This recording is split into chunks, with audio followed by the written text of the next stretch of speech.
अस्सलाम वालेकुम D2 students. Exercise 3B new syllabus के मुताबिक 7th edition revised updated 7th edition की एक्सरसाइज 3B क्वेश्चन नंबर 1, 2, 3 हमने पिछले लेक्चर में किया था।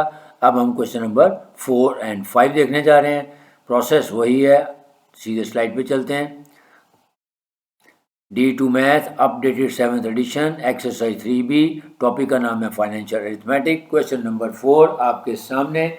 A packet of biscuits cost PKR 270 before GST, यानी एक बिस्किट का पैकेट है जिसकी कॉस्ट दी हुई है पाक रुपीज़ 270 बिफोर GST, यानी जनरल सेल्स टैक्स के अलावा। अब इसमें जनरल सेल्स टैक्स की अमाउंट हमने शामिल नहीं की। एज्यूमिंग दैट GST इज 17%, अगर हम ये फ़र्ज़ कर लें, एज्यूम का मतलब फ़र्ज़ कर लें, अगर हम फ़र्ज़ कर लें कि GST की वैल्यू जो है वो 17% है, find the total amount of money Ehsan has to pay, तो एहसन को कितनी total amount of money pay करनी पड़ेगी टू परचेज या to buy that packet of biscuits. यानी अब आपको पता है कि जनरल सेल्स टैक्स की अमाउंट, क्योंकि हमारे मुल्क में जनरल सेल्स टैक्स है और यूके वगैरह में वैल्यू एडिड टैक्स भी लगता है, तो जो भी टैक्स की अमाउंट होगी अगर हमें परसेंटेज दी हुई है तो हमने इसको वैसे ही करना है जैसे हम डिस्काउंट में करते हैं। डिस्काउंट में हमने इसको लेस करना था, लेकिन क्योंकि GST की अमाउंट हमने पे करनी होती है तो लिहाजा इसको हम मार्क प्राइस में ऐड करेंगे या कॉस्ट प्राइस में ऐड करेंगे। प्रोसेस वही होगा। सबसे पहले गिवन डाटा लिख लेते हैं।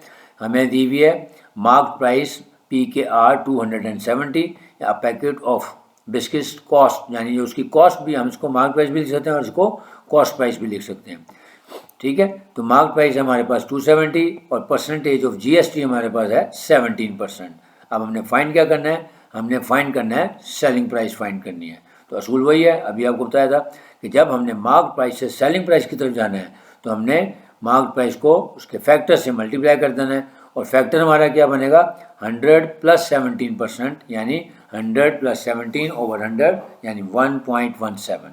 तो तरीकाकार वही है। सेलिंग प्राइस का पहले फार्मूला लिख लेते हैं। Selling price is equal to mark price या कॉस्ट प्राइस, यहाँ पे दोनों चल सकते हैं। So mark price multiplied by factor, और फैक्टर हमारा क्या होगा, क्योंकि GST की अमाउंट हमें ऐड करनी होती है, हम लिखेंगे factor is equal to 100 + 17 divided by 100 which is equal to 117 / 100 and that comes out to be 1.17। अब हमारे सामने फार्मूला लिखा हुआ है कि सेलिंग प्राइस फाइंड करने के लिए मार्क प्राइस या कॉस्ट प्राइस को मल्टीप्लाई कर देंगे इस फैक्टर से जो हमने यहाँ पे निकाला है 1.17।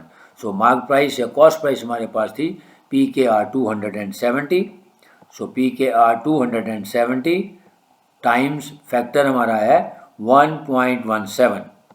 ठीक हो गया। अब हम इसको कैलकुलेटर की मदद से मल्टीप्लाई कर देते हैं तो हमारे पास आंसर आ जाएगा PKR 315.90। It means the cost of a packet of biscuit के पैकेट की अगर कॉस्ट 270 थी विदाउट GST, बगैर जनरल सेल्स टैक्स के, तो टैक्स के अगर हम उसमें पे करें 17%, तो हमें कितने पैसे पे करना पड़ेंगे या मिस्टर एहसन को कितने पैसे पे करना पड़ेंगे, वो है 315.90 या PKR 315.90 इंक्लूडिंग 17% GST।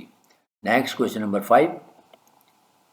अच्छा, 315.90, तो उसको अगर हम राउंड ऑफ कर दें तो नियरेस्ट 10, तो PKR 316 भी लिख सकते हैं। Next question number 5। Question number 5 आपके सामने।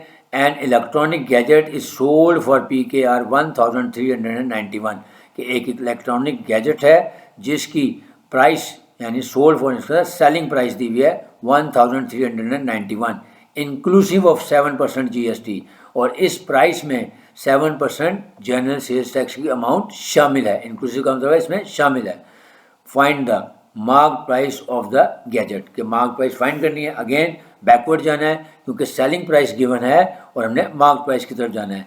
जब भी फॉरवर्ड जाते हैं तो हम फैक्टर से मल्टीप्लाई करते हैं। अब क्योंकि बैकवर्ड जाना है, ओरिजिनल वैल्यू या ओरिजिनल कॉस्ट की तरफ जा रहे हैं, तो हम फैक्टर से डिवाइड करेंगे। तो तरीकाकार वही है। सबसे पहले गिवन डाटा लिख लेते हैं कि PKR 1391 ये हमारी selling price of the gadget है। So selling price of the gadget is equal to Pak rupees 1391, percentage of GST is equal to 7%। अब हमने फाइंड क्या करना है, हमने मार्क प्राइस फाइंड करनी है, यानी हमने बैकवर्ड जाना है सेलिंग प्राइस से मार्क प्राइस की तरफ। तो तो इसलिए हम क्या करेंगे, सेलिंग प्राइस को डिवाइड कर देंगे फैक्टर से। तो पहले हम फैक्टर निकाल लेंगे, पहले फार्मूला लिख लेते हैं। फार्मूला हमारा आ गया, mark price is equal to selling price यानी एसपी, सेलिंग प्राइस या एसपी डिवाइडेड बाय फैक्टर। अब फैक्टर हमारा यहाँ पे हम साइड वर्कआउट कर लेते हैं। अब फैक्टर क्या है, क्योंकि जीएसटी है ये हमें पे करना है, लिहाजा इसको 100 में ऐड कर देंगे। So 100 plus 7 divided by 100 which is equal to 1 और 7 डिवाइडेड बाय 100 दैट इज 1.07। अब हमारे पास फैक्टर की अमाउंट आ गई। अब हमें क्योंकि ओरिजिनल वैल्यू यानी बैकवर्ड जाना है, तो सेलिंग प्राइस हमें गिवन है पाक रुपीज़ 1391, तो इसको हम इस फैक्टर से यानी 1.07 से डिवाइड कर देंगे, तो हमारे पास ओरिजिनल प्राइस या मार्क प्राइस आ जाएगी। So mark price is equal to selling price over factor. तो सेलिंग प्राइस हमारी PKR 1391 डिवाइडेड बाय फैक्टर हमारा है 1.07। अब हम इसको कैलकुलेटर यहाँ पे यूज़ कर लेंगे। सो 1391 डिवाइडेड बाय 1.07 किया तो हमारे पास अमाउंट आ गई PKR 1300 यानी 1300। इसका क्या मतलब हो गया, the gadget which was being sold at PKR 1391 inclusive of 7% GST, यानी वो गैजेट जिसकी प्राइस सेलिंग प्राइस 1391 था और इसमें 7% जनरल सेल्स टैक्स की अमाउंट शामिल थी, तो इसकी ओरिजिनल प्राइस यानी मार्क प्राइस इसकी क्या होगी, वो 1300 PKR होगी। तो ये था हमारा क्वेश्चन नंबर 5।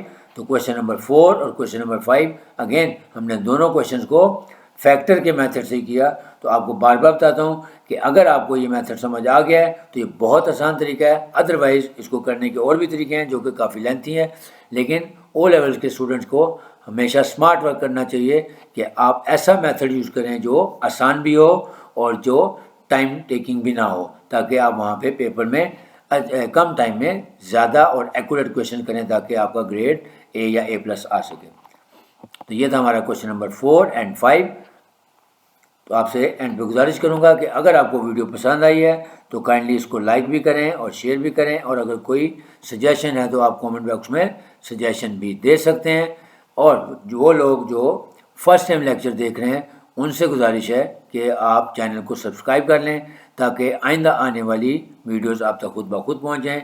अगेन बार बार बताता हूँ कि ये इजी मैथ के नाम से चैनल है हमारा, और इस पर जो डिफ़िकल्ट कॉन्सेप्चुअल क्वेश्चंस होते हैं, जो कॉम्प्लेक्स क्वेश्चंस होते हैं, उनको इंतहाई आसान तरीके से डिफरेंट किस्म के फार्मूलाज की मदद से या डिफरेंट किस्म की अलजेब्रिक टेक्निक्स के तहत आपको करवाता हूँ जो कि आपके काम आएगा। तो इंशाल्लाह अब नेक्स्ट जो लेक्चर होगा उसमें हम क्वेश्चन नंबर 6 या 6 से ऑनवर्ड जो क्वेश्चन है वो देखेंगे। तब तक के लिए इजाज़त चाहूँगा। अल्लाह हाफिज़ और इंशाल्लाह जल्द ही मिलेंगे। अल्लाह।